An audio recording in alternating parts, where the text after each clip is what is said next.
চোখ কান দিল থাকবে, তারা লড়াই করে অন্ধকার থেকে বের হয়েছে আলোর নুরানি রাস্তা ধরবে।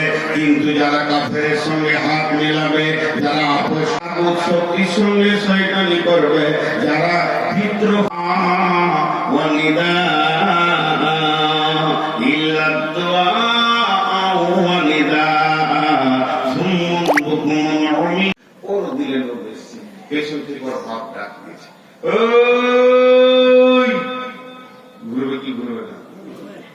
আল্লাহ বলতে চেয়েছেন এই আয়াতে, গরুটার কান আছে, ছেলেটার কান আছে, গরুটার পা আছে, ছেলেটার পা আছে, গরুটার চোখ আছে, ছেলেটারও চোখ আছে, গরুটার মাথা আছে, ছেলেটার মাথা আছে।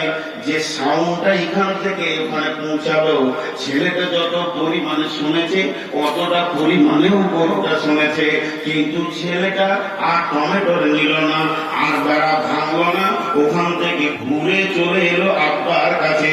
আর নিজেকে অপরাধীর ভঙ্গিতে মাথাটা নামা করে আছে। আমি এখন অন্যায় করতে চলেছিলাম বা অন্যায়ের জগতে আমি ছিলাম, কিন্তু গরুটা বেড়া ভেঙে চলে গেল। সেও শুনলো, সেও দেখলো, সেও তার কাছে শব্দ পৌঁছালো। তাহলে ছেলেটার সঙ্গে গরুটার কোন জায়গায় পার্থক্য রয়েছে? একটা জায়গায় পার্থক্য রয়েছে, ছেলেটার মধ্যে বোধ ক্ষমতা আছে, তার মধ্যে বিবেচনা আছে, উদ্দীপনা আছে, চেতনা আছে। সে জানছে এটা আমার মালিকের ডাক, আব্বার ডাক, আমার আর পাপ করা যাবে না, আর আমি গুনাহ করতে পারবো না। আর গরুর ভিতরে চেতনাটা নাই, বোধ ক্ষমতাটা নাই, এটা তার অভাবের কারণে 0% তার কিছুই নাই। এর জন্য সে টমেটোরের ভুলে ঢুকে গেল।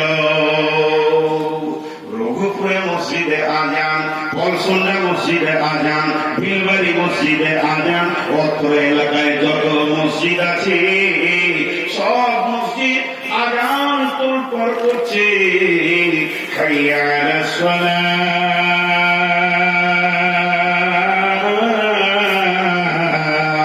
হাইয়া আলাল ফালাহ।